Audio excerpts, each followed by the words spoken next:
Perhaps you can see my monster cat. His name is Looney. He likes to join us for meditation in the morning, and he's having a bath right now. He doesn't know what to make of my little spiritual talks. I think he disagrees with a lot of what I have to say, but that's okay because what I'm getting ready to say are just, it's, we might call it spiritual exercise. In my spiritual program, we talk about finding a God of your own understanding, and perhaps there's something even deeper than that, is just finding an understanding of our own understanding. In other words, we can individually wrestle with these deep ideas and find what actually works for us.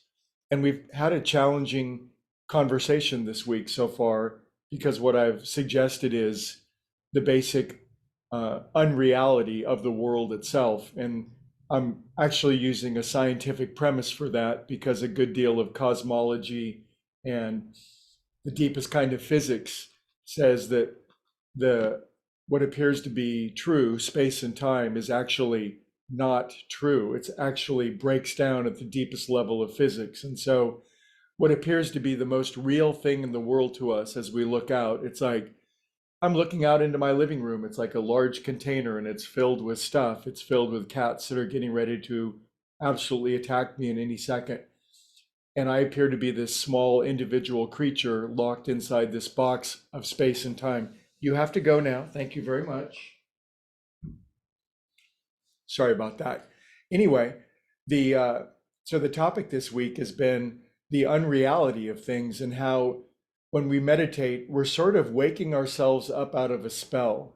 Here's a way of thinking about meditation is that to some degree, a spell has been cast over all of us. We're infinite spiritual beings, but the spell of materiality has been cast over us.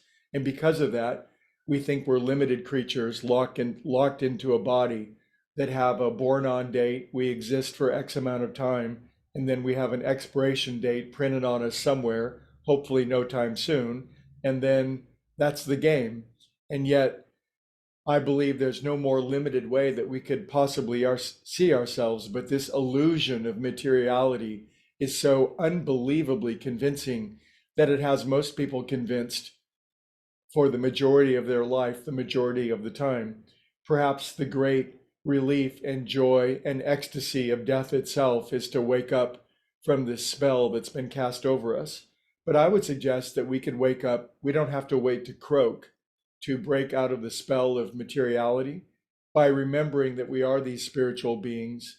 And I'm going to refer to one saying in religion, and this is not a religious class, but I believe this saying has great truth to it. It's paradoxical. It says, we should build our house on a rock.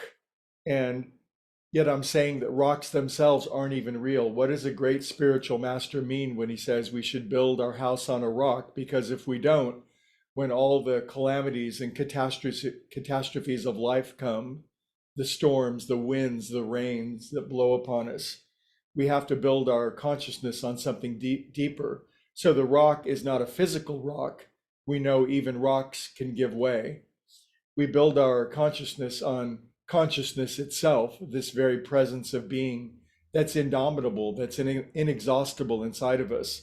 And that's a practice. We have to practice that type of thinking. The Bhagavad Gita says something very telling. It says, at our deepest level, wind can't blow us, water can't wet us, knives can't cut us, fire can't burn us.